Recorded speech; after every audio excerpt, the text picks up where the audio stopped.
Apa program strategis Anda untuk meningkatkan kualitas pelayanan publik yang berkeadilan? Waktu 2 menit dimulai dari sekarang. Kebetulan saya punya pengalaman 10 tahun menangani soal ini. Mengajak mereka berpartisipasi sejak awal, satu, menghadirkan dalam setiap musrenbang kelompok perempuan, penyandang disabilitas, anak-anak, kelompok rentan yang lain termasuk orang tua. Kenapa? Agar pengambil keputusan mereka aware, mereka peduli apa yang mereka rasakan. Kesetaraan dalam perencanaan pembangunan itulah yang kita harapkan bisa merepresentasikan apa yang mereka harapkan. Sehingga fisiknya kalau bangun mereka paham mana yang akan menggunakan, sehingga tidak ada lagi protes pada soal itu. Kedua, dari sisi aparaturnya mesti ada kontrol publik. Maka kalau saya membuat, pengalaman kami membuat pelapor GUP sebagai satu ruang komplain publik yang pemerintah nggak boleh baperan, pemerintah harus menerima seluruh masukan dan kritikan, inilah yang akan kita anggap menjadi government super apps. Sehingga ketika itu tidak berjalan, pemerintah tertinggilah yang harus kemudian mengambil alih itu, sehingga pelayanan akan bisa jauh lebih baik, sehingga kelompok-kelompok ini harus mendapatkan afirmasi. Menurut pandangan saya, kelompok rentan itu juga termasuk para petani dan nelayan. Dan yang saya dapat setelah saya keliling, khususnya di Jawa Tengah, Pak Ganjar, petani-petani di situ sangat sulit dapat pupuk. Dan mereka mengeluh dengan kartu tani yang Bapak luncurkan, ini mempersulit mereka dapat pupuk. Jadi sebetulnya mereka ingin pupuk itu pengadaannya disederhanakan.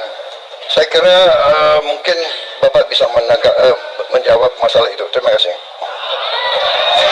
Pak Prabowo, Cukup, cukup. nggak usah lama-lama. Tapi untuk Pak Prabowo saya harus mengingatkan, Pak, pupuk langka terjadi di Papua, Pak.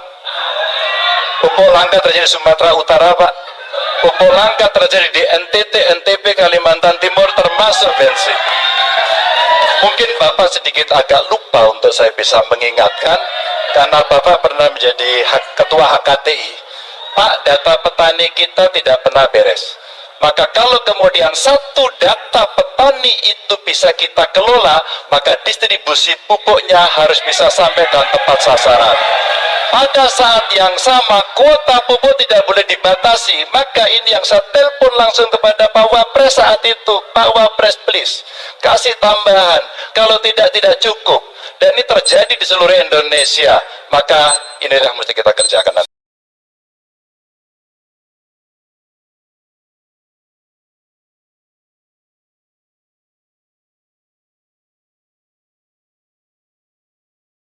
Karena perang. Yang pertama perang di Ukraina antara Rusia dan Ukraina, yang kedua perang di Gaza antara Palestina dan Israel. Kelihatannya perangnya jauh di Ukraina. Saya dulu juga nggak membayangkan bahwa dampaknya akan sampai ke sini. Khususnya untuk petani. Kenapa seperti itu? Perang di Ukraina antara Rusia dan Ukraina. Kenapa berdampak pada petani? Karena 5 pabrik pupuk yang kita miliki, 5 industri pupuk yang kita miliki, bahan bakunya itu dari Rusia dan Ukraina. Karena perang, kapalnya tidak bisa membawa bahan pupuk untuk berlabuh ke semua negara. Tidak hanya Indonesia. Sehingga harga pupuknya menjadi langka dan harganya naik. Ada problem di sana, supaya kita semuanya tahu ini ada permasalahan apa.